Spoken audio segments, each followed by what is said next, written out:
कहानी की शुरुआत में बताया जाता है कि चेस्टर्स मिल नाम का एक शहर पहले आम शहरों की तरह ही था, लेकिन फिर वहाँ कुछ ऐसी भयानक डरावनी घटनाएं घटने लगी जिससे पूरा का पूरा शहर नर्क से भी बदतर बन गया। लेकिन आखिर वहाँ ऐसी कौन सी खतरनाक घटनाएं होने लगी, चलिए जानते हैं। तो कहानी की शुरुआत होती है बार्बी नाम के एक लड़के को दिखाते हुए जो एक डेड बॉडी को जंगल में दफना रहा था। बार्बी वहाँ का लोकल निवासी नहीं था और बार्बी के माथे पर लगी चोट को देखकर लग रहा था कि मरने वाले बंदे के साथ उसकी काफी ज्यादा लड़ाई हुई होगी। उस आदमी को दफनाने के बाद बार्बी अपनी कार में शहर से बाहर निकलने लगता है, लेकिन तभी उसका सामना शेरिफ नाम के एक पुलिस ऑफिसर की कार से होता है। उसे देखकर वो थोड़ा डर जाता है, जिससे उसका ध्यान ड्राइविंग से हट जाता है, लेकिन किसी तरह वो पुलिस से बच निकलता है। पर तभी कुछ गायें सड़क के बीचों बीच खड़ी थी। उनको बचाने के लिए बार्बी अपनी कार को एकदम से मोड़ देता है, जिससे वो गायों से भरे खेत में पहुंच जाता है। इससे उसे थोड़ी चोट लग गई थी। कुछ सेकंड्स बाद वहाँ पर जमीन अर्थक्वेक की वजह से जोर जोर से हिलने लगती है कि अचानक आसमान से एक चीज बार्बी के सामने आकर नीचे गिरती है और सब कुछ शांत हो जाता है। बार्बी देखता है कि एक गाय आसमान से गिरने वाली उस चीज से 2 टुकड़ों में कट चुकी थी। वो डरा हुआ उस चीज को छूने लगता है तो उसे पता चलता है कि वो एक इनविजिबल वॉल है जो इतनी शार्प थी कि इसकी वजह से कई घर भी 2 हिस्सों में कट गए थे। तभी वहाँ जॉय नाम का एक लड़का आकर उससे पूछता है कि तुम ठीक हो या नहीं।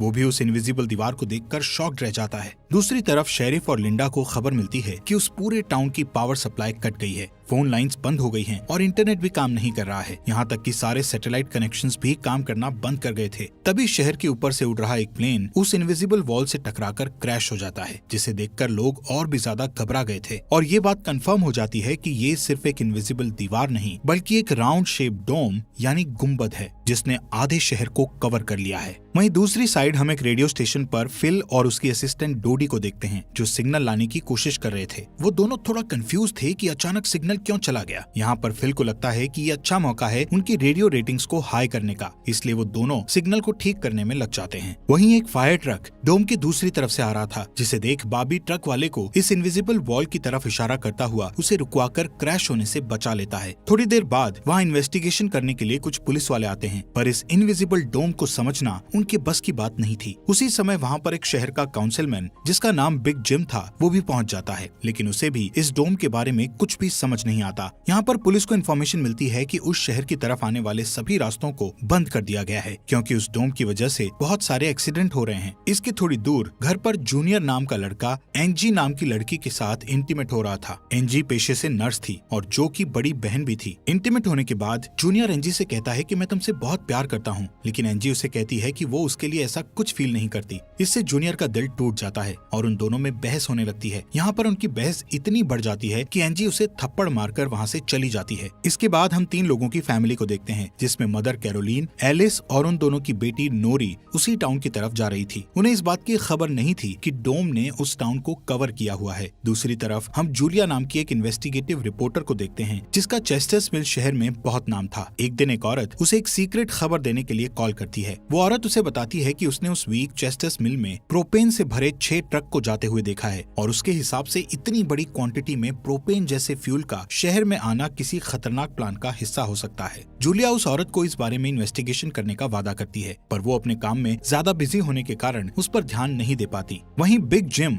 रेडियो स्टेशन जाकर इमरजेंसी की अनाउंसमेंट करता है। कैरोलीन जो एलिस और नॉरी के साथ शहर में आ रही थी ये अनाउंसमेंट सुन लेती है, पर उन्हें लगता है कि ये किसी तरह का एडवर्टीजमेंट है, इसलिए वो इस अनाउंसमेंट पर ध्यान नहीं देती और उनकी कार डोम से टकराते टकराते बचती है क्योंकि उससे पहले दूसरी तरफ से आ रहा एक ट्रक डोम से टकराकर क्रैश हो जाता है, जिसे देखकर वो तुरंत अपनी कार की ब्रेक लगा देती है। इतने बड़े इंसिडेंट को देखकर नॉरी के दौरे पड़ने लगते हैं, जिससे वो बेहोश हो जाती है, लेकिन बेहोश होने से पहले वो किसी पिंक स्टार के बारे में कहती है। अब यहाँ से नॉरी को जल्दी से हॉस्पिटल में ले जाया जाता है, जो कि टाउन में होने वाली घटनाओं से घायल हुए लोगों से भरा पड़ा था। वहीं जूलिया और बार्बी घायल हुए लोगों को हॉस्पिटल ला रहे थे। इसी हॉस्पिटल में जूलिया का हस्बैंड भी डॉक्टर था। वो उससे मिलने जाती है, लेकिन उस वक्त उसका हस्बैंड हॉस्पिटल में नहीं था। हॉस्पिटल में जूलिया को पता चलता है कि उसका हस्बैंड संडे को कभी काम नहीं करता था, पर वो जूलिया को हमेशा झूठ बोलता आ रहा था। हॉस्पिटल के बाहर हम बार्बी और एंजी को मिलते हुए देखते हैं। दोनों को साथ देखकर जूनियर के अंदर एक अलग सी जलन पैदा होती है। वहीं अब टाउन के बॉर्डर्स को सैनिकों द्वारा सील कर दिया जाता है।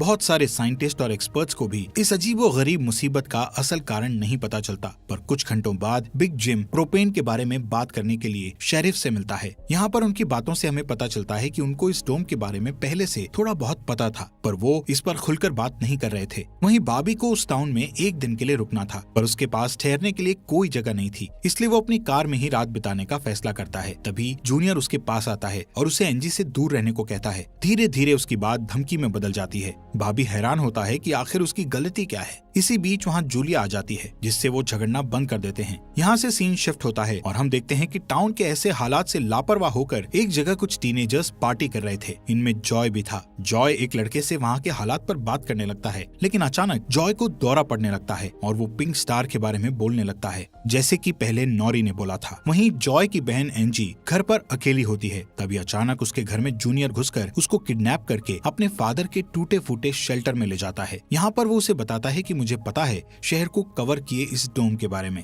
यहाँ पर एंजी को उससे ये भी पता चलता है कि बिग जिम ही जूनियर का फादर है। जूनियर एंजी को ये भी बताता है कि उसके फादर अपनी फैमिली की सुरक्षा को लेकर हमेशा चिंतित रहते थे, इसलिए उन्होंने फैमिली के लिए ये शेल्टर बनाया था। वहीं दूसरी साइड जूलिया बॉबी को अपने घर में ठहरने के लिए लाती है। तभी अचानक बॉबी की नजर उसके हस्बैंड की फोटो पर पड़ती है और उसे रियलाइज होता है कि ये वही आदमी है जिसे उसने सुबह मारा था। दूसरी तरफ लिंडा और शेरिफ सभी व्हीकल्स पर नजर रख रहे थे ताकि कोई भी गलती से इस डोम से न टकरा जाए। तभी अचानक शेरिफ को अटैक आ जाता है और वो वहीं पर मर जाता है। अब यहाँ से हमें सुबह की घटना फ्लैशबैक में दिखाई जाती है, जहाँ बॉबी टाउन में जूलिया के हस्बैंड जो डॉक्टर थे उनसे मिलने आया था। वो उनसे कुछ पेमेंट की बात करता है, पर डॉक्टर उसे पेमेंट देने से इनकार कर देता है, जिस वजह से उन दोनों में झगड़ा हो जाता है और एक्सीडेंटली बॉबी उसे गोली मार देता है। बॉबी जानता था कि भले ही उसने उसे गलती से मारा है, पर उसे इसकी सजा मिलेगी और इससे बचने के लिए उसने उसकी बॉडी को जंगल में दफना दिया। वहीं प्रेजेंट में सुबह उठकर बार्बी देखता है कि उसके गले की चेन गायब है, तो वो जूलिया से इसके बारे में पूछता है। जूलिया उससे कहती है कि वो उसकी चेन को ढूंढकर उसे दे देगी, पर तभी बॉबी को याद आता है कि वो चेन उस केबिन में ही गिर गया था जहाँ उसने उसके पति को मारा था। उधर जॉय अपने फ्रेंड बेन के साथ था, जिसने पिछली रात सीजर के वक्त उसकी मदद की थी। बेन जॉय से पिंक स्टार के बारे में पूछता है, जो उसने रात को दौरा पड़ते वक्त कहा था, लेकिन जॉय को उसके बारे में कुछ भी याद नहीं आ रहा था। वहीं रेडियो स्टेशन में डोडी एक स्पेशल डिवाइस की मदद से डोम के बाहर वाले लोगों से कांटेक्ट करने में सक्सेसफुल हो जाती है। वो सोल्जर्स को आपस में बात करते हुए सुन सकती थी, पर वो उनसे कुछ नहीं कहती। वहाँ सोल्जर्स भी कंफ्यूज थे कि आखिर ये इनविजिबल वॉल क्या है। दूसरी तरफ बिग जिम रेस्टोरेंट में बैठा ब्रेकफास्ट कर रहा होता है कि लिंडा वहाँ आकर उसे शेरिफ के मरने की खबर सुनाती है, जिससे वो लोग तुरंत बंकर में डेड बॉडीज को दफनाने वाले के पास जाते हैं, जिसका नाम लेस्टर था। उधर एंजी शेल्टर में किसी को मदद के लिए बुलाने की पूरी कोशिश करती है, पर वो कामयाब नहीं होती।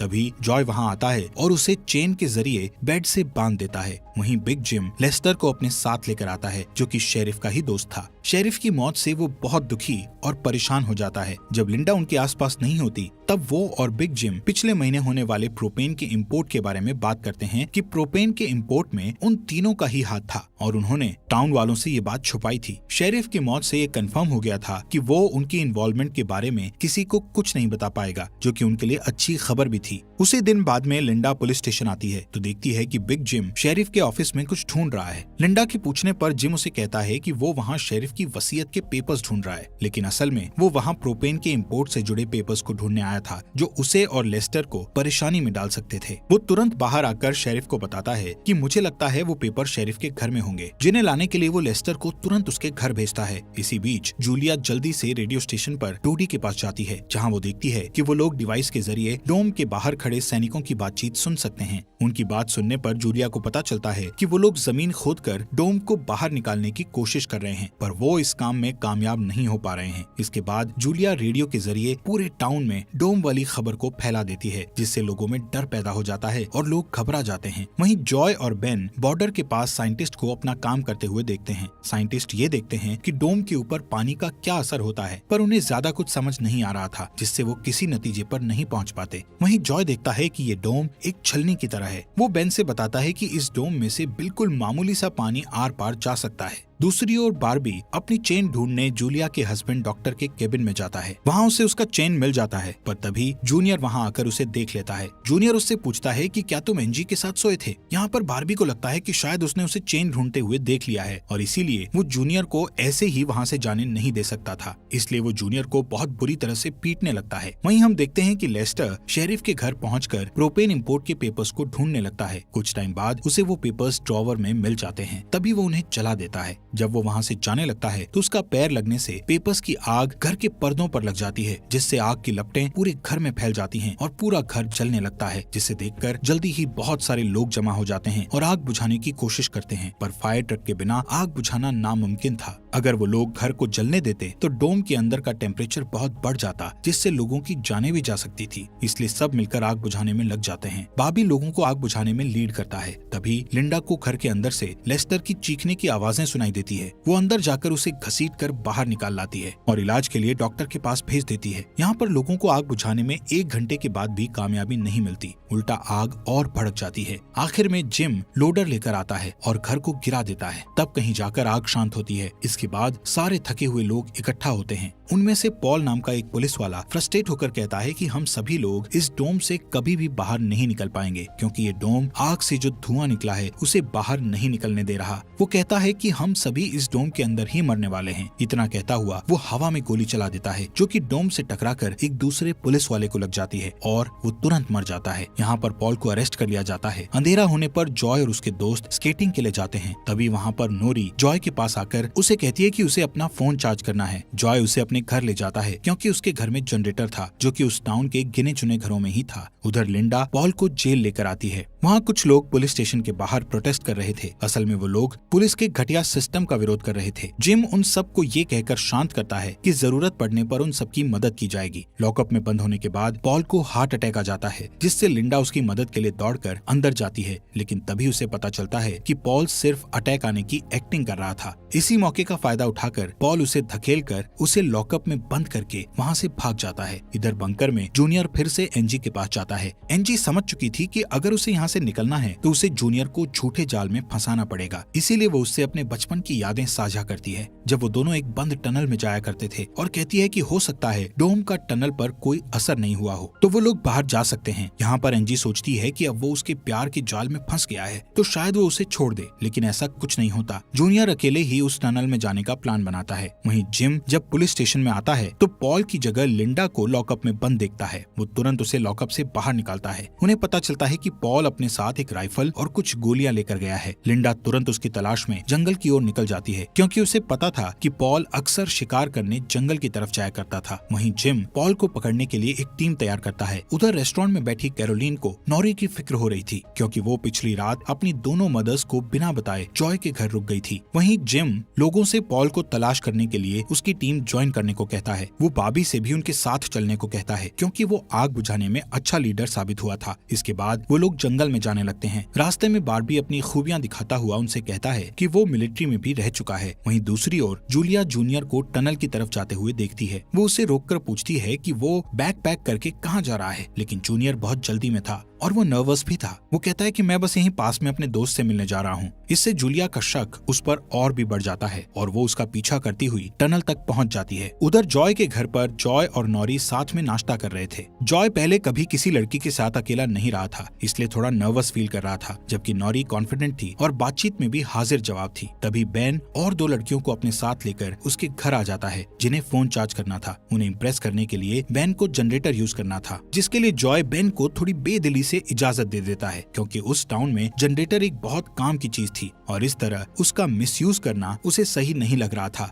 उधर जंगल में हम देखते हैं कि सर्च टीम पॉल को ढूंढ लेती है, पर उसी टाइम पॉल एक लड़के की टांग में गोली मार देता है। दूसरा लड़का भी उसे संभालने के लिए वहीं रुक जाता है, जबकि जिम और बार्बी पॉल के पीछे भागते हैं। दूसरी तरफ जूनियर टनल के आखिरी सिरे पर पहुंच जाता है, जहां पहुंचकर उसे पता चलता है कि डोम ने टनल को भी कवर किया हुआ है। वो दीवार के बिल्कुल करीब पहुंच जाते हैं, जिससे उसकी टॉर्च जलने लगती है। तभी जूलिया वहां आकर उसे वार्न करती है। जूलिया को देखकर जूनियर को बहुत गुस्सा आता है, क्योंकि वो उसका पीछा कर रही थी। इस बात से जूनियर पागलों की तरह उस इनविजिबल वॉल को मुक्के मारने लगता है, जिससे जूलिया उसे रोकती है। फिर दोनों बैठकर बात करने लगते हैं। जूलिया उसे बताती है कि अपने पास्ट में की गई एक गलती की वजह से वो जर्नलिस्ट की इस बेकार सी जॉब में फंस गई है। उधर जॉय का घर लोगों से भर जाता है, जो अपनी अपनी जरूरत के लिए उसके जनरेटर को यूज करने के लिए आए थे। एक बदमाश लड़का लोगों से जनरेटर यूज करने के बदले में पैसे वसूलने करने की कोशिश करता है, जो कि उसका था ही नहीं, लेकिन उसके खिलाफ बोलने की किसी में हिम्मत नहीं थी। ये देखकर नॉरी सब कुछ हैंडल करने के लिए आगे बढ़ती है, पर मामला और भी ज्यादा गर्म हो जाता है। लेकिन इससे पहले कि कुछ गलत होता तभी लाइट ही चली जाती है। नॉरी इस बात से बहुत खुश होती है कि जॉय ने उस बहस में उसका साथ दिया। वहीं जंगल में बॉबी और जिम पॉल तक पहुंच जाते हैं, पर पॉल ने अपनी राइफल निकाल रखी थी, जिससे वो जिम को मारने ही वाला था कि तभी पीछे से लिंडा आकर उसे शूट कर देती है। दूसरी साइड कैरोलीन जॉय के घर जाकर अपनी बेटी नोरी से मिलती है। वो नोरी से कहती है कि उसे थोड़ा जिम्मेदार बनना चाहिए। उसकी डांट सुनकर जॉय और नोरी एक दूसरे का हाथ पकड़ लेते हैं, जिससे एक स्ट्रेंज स्पार्क पैदा होता है और उसी वक्त दोनों को दौरे पड़ने लगते हैं। वो दोनों एक साथ किसी पिंक स्टार के बारे में बात कर रहे थे। उधर जूनियर शेल्टर में एनजी के पास जाता है, लेकिन इस बार उसके हाथ में फर्स्ट एड किट थी। एनजी उसके जख्मों पर मरहम पट्टी करती है और चुपके से सीजर अपने पास रख लेती है। वहीं हम देखते हैं कि जूलिया और बार्बी दिन भर की थकान के बाद वापस घर लौटते हैं, लेकिन जूलिया जूनियर की बातें सुनने के बाद से ही बार्बी पर शक करने लगी थी और जब बार्बी नहाने जाता है तो जूलिया उसका सामान चेक करने लगती है। दोस्तों, हमारे फॉक्स एक्सप्लेनर हिंदी चैनल को सब्सक्राइब करना मत भूलना। और आपको ये अंडर द डोम सीरीज यहाँ तक कैसी लगी, इस सीरीज के नेक्स्ट एपिसोड लाएं या नहीं, कमेंट बॉक्स में हमें जरूर बताएं।